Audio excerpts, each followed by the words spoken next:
This is the Cartel Crew, Season 3, Episode 8, Journey for Justice.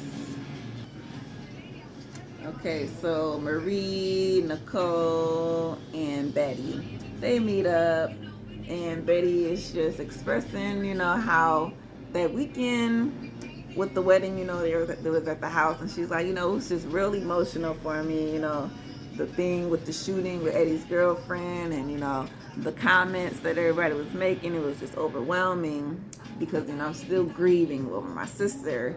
And I want to make some type of change in the world. So she's telling them, or she's pitching this idea, or pitching this trip to them, like, hey, I want to go to Washington, D.C., and I want to, meet with the legislation of, whoever controls the gun control laws and things of that nature.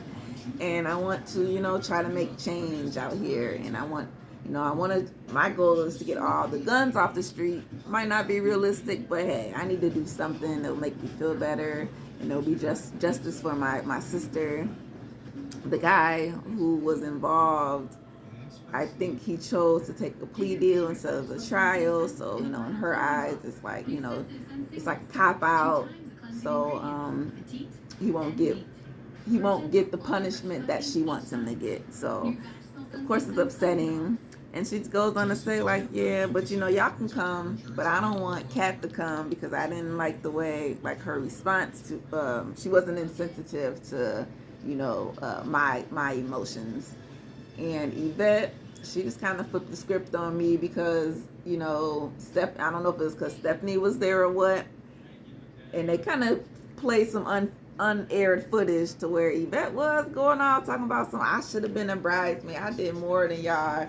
It should have been because I ain't got no tragedies in my life. Some bullshit like that. And then of course Stephanie can't come because bitch, Stephanie versus everybody. And and Diana wasn't here at this meeting, but she said I want to invite Diana too. So that's exactly why Stephanie can't come. And Marie like, all right, cool, but let me go and talk to Diana first because I don't know, what's going on. I don't know what's going on with us at this moment. But let me figure that out first, and then I'll be willing to go to the trip. So she does meet up with Diana. And, Diana just goes on to say, like, look, I know you was hurt. I didn't show up. It wasn't necessarily because of the man. It was just, it's a combination of things, because everybody's always got something to say about me and whoever. And I just didn't want that drama because you know how it can get, you know how they get when we get around. You know how they get when we get to drinking. People just, these slick comments. And I just didn't want to deal with that. And I put my pride aside to actually show up to your dinner after I told you I wasn't coming. To try to reconcile, to show you that I want to be here for you. And of course, Marie, told her, of course, I was upset, I was sad, I wanted you to be there, and I had no family, blah, blah, blah. But they accept the apology, and of course, they hug it out, and we are back on good terms. So we got, excuse me, Yvette, Stephanie, Kat, Marie meet up for drinks. And, Marie pops up. She's good with her, the honeymoon phase is going great. She asks Kat, like, how are you feeling? Because, you wasn't so great at the mansion. Kat, like, yeah, it was an emotional roller coaster, seeing Eddie do his thing. Because, we got all this history and stuff. And it was just a lot. And then so Yvette's like, yeah, Betty done moved out. And they're like, really? She's like, yeah, girl, she just been tripping the last couple of weeks. And, I knew she was, emotional things. I was trying to help her out, but it just became too much. So she done, all her stuff is gone. And she like, well, did she tell you that, she wasn't feeling the way that you was treating her at the house? Like, it wasn't just y'all at home. But you was being a bitch, girl. And she was like, really? I was me? I was trying to be a friend to her. And I'm like, okay, Yvette. I don't know where Yvette came from, but she's definitely here for clout. So, And so she like, yeah, and she just feels some type of way about you, Kat. And Kat like, really? Why? And they like, y'all, you know why? Because of what you said about the guns and stuff. Well, I know, but it was just my trauma that I have personally with my life and my family. You know, this is Kat. And they're like, well, yeah, but you know, her situation. Well, I mean, it's two different situations, so either way, she's gonna have to know that I'm not against her. I was with her. So what? We can't go to DC now? Because you know, Marie gonna tell them like, y'all can't go to DC. And of course, Stephanie's sitting there like, but why? Why me? I'm always the bad guy. Which I think she failed to say Diana was coming, because obviously if she would have said that, then you would know why you wasn't coming, Stephanie. Boom. But either way, by default, girl, Stephanie versus everybody. Um, yeah, so Yvette pops off like, really? I can't go to DC? This is too much. I'm not gonna argue about this. Like, for real, pick the cameras out. I'm going. And she leaves. I'm like, yeah, she's definitely here for clout. Because you just want to go to DC so that you can get more camera time. And of course, Stephanie and Kat just feel left out, of course. We'll see where it goes from here. Oh yeah, that's why Kat was upset too. I'm sorry. Because Eddie was going. And so, of course, if Eddie going and Kat ain't going, bitch, she like, bitch, what? You know, I need to be there so I can spy on this motherfucker. It's like, nah, she ain't trying to spy. She probably trying to spy just a little bit. Mm-hmm. But yeah, it's just drama. Kat, Marie, and Michael, they meet up at Kat's tattoo shop. And, you know, she like, yeah, I called y'all down here because earlier I had this strange customer. It was some lady and she said she was your adopted sister. And they like, wait, what? And like, she's like, yeah, she came here asking, you know, these questions and stuff. And I'm like, she had an accent, like she was from Austria, you know, I don't know, but it was European something. And Marie automatically jumps up. She's like, Austrian accent. Oh, that's the girl. Apparently, they got a stalker who's been fucking sending them emails and messages claiming to be related to Michael at somehow. And I don't know, they're, you know, with that lifestyle, it could be anybody, you know, so they have to be on alert, you know, at pretty much at all times, at least for things like that, because we don't know who this person is, what they want from us. So they're like, oh shoot, she immediately calls her babysitter to make sure that they don't take the baby out. And they're like, well damn, well they about to go out of town, so I guess they'll be cool on the lay low tip. But they're, you know, are you okay, Kat? And she's like, yeah, I'm all right. I can't get strapped up in here. I got a felony shoe, but I have to see her watch my back. Because she didn't get no picture of the girl. She had no cameras up there to take, you know, she didn't know what she was driving. I'm like, dang, Kat, like, what the hell? What kind of, I mean, thanks for the information, but damn, at least we get a something, a color. So, of course, they're on high alert because, like I said, living an A-type lifestyle, they just don't know who it could be or what it can be. So, even though they about to go try to fight for these gun laws in DC, on the other hand, when it comes to situations like this, it's like, well, dang, I wish, you know what I'm saying? Because situations like this, you need a gun. So whether we use them or not. So it's always a double standard when it comes to that, which is why the guns will always be on the street. So, you know, Nicole, Betty, Michael, Marie, they make it to DC, you know, safely. And, you know, Marie and Michael, I guess before they left, they went to the police to file some type of report against the person who was stalking them, which is good. So there's some type of protection against them and makes them feel better, at least while they travel and they have their daughter somewhere safe.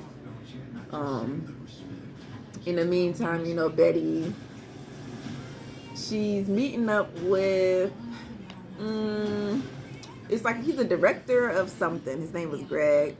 But he's basically an activist out here trying to fight different, you know, laws and he's involved with different groups, who protest, Black Lives Matter and such things like that. And he was just telling her, giving her advice, because that's what she came here. She's like, look, I just need somebody who's in this industry, I guess we'll call it, who's in this field, who can help me with what I'm trying to do, which is I want to make some type of law called Gigi's law, where it gives people some type of restriction onto where and how you can buy these guns. And he was just explaining, like, yeah, I was shot, and right before they did not pass, I think it was some type of background check for guns. And he was saying, yeah, so he's always been protesting and trying to push, for change and better control, should I say, over these guns out here. And, he gave her some good advice. You can tell that she doesn't have the best knowledge of what she was trying to do, or, she couldn't express it the right way, I would say, articulate it the right way. But it was all right. I mean, he understood what she was trying to say. Because technically, I probably wouldn't either. It just depends on what you're talking about, right? We all got our strengths and weaknesses at some point. But at least she came to ask for help. So I thought that was cool. And, Nicole got her back. And Nicole did bring up a good point about being a black girl. Because Betty is, her dad is black. So she's Afro-Latina. And, yeah, we all know in America, right? People of color, black, Latino, Afro-Latino, when it comes to, our struggles, the law, the white man, they just don't want to hear it. So we always have to fight for change, y'all. Fight whatever you got to do, whatever your cause is, never give up.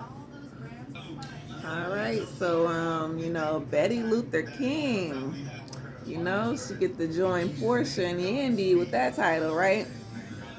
She out here, they in DC, and she meets up with Cure the Streets. It's some activist group out here in DC, owned by this black dude.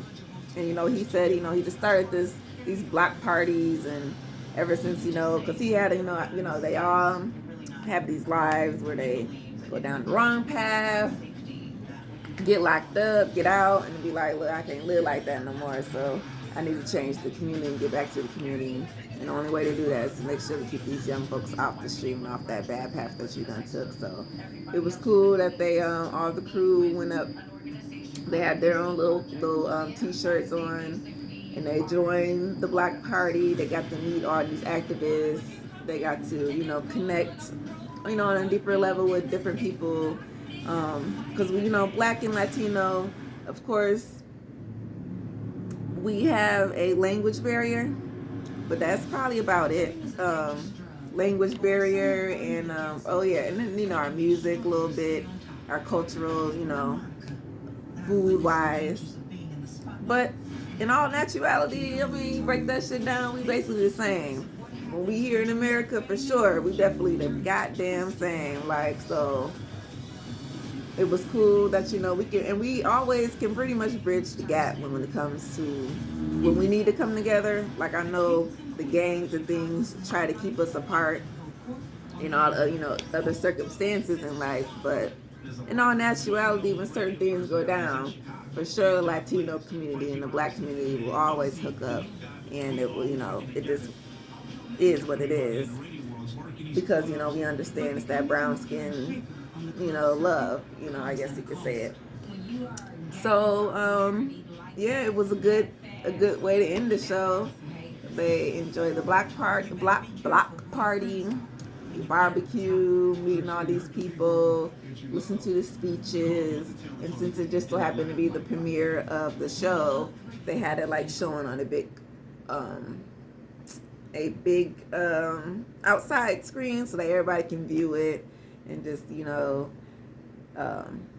kind of contribute their little part to the Black Party. I thought that was kind of cool. So and like I said, Salome Luther King, okay, stand up for your rights, fight for justice, and hopefully she of course can't change nothing overnight, but this is a start, and I think it's good. Because when we first met her, I actually did not like Betty at all. I will tell you that. I was like, this bitch is annoying as fuck. Like, mm-mm. And I didn't think she fit in, but maybe she does. And I think maybe just because she calmed down and she really, you know, opened her eyes to real life, we'll say. Yeah, I think I like her better. But my favorite one, definitely out the whole crew, is Nicole. That is my dog right there. Like, bitch, if I see you in real life, can we go have a drink? Yes, please. But that was the show. Cartel Crew, y'all. Peace out.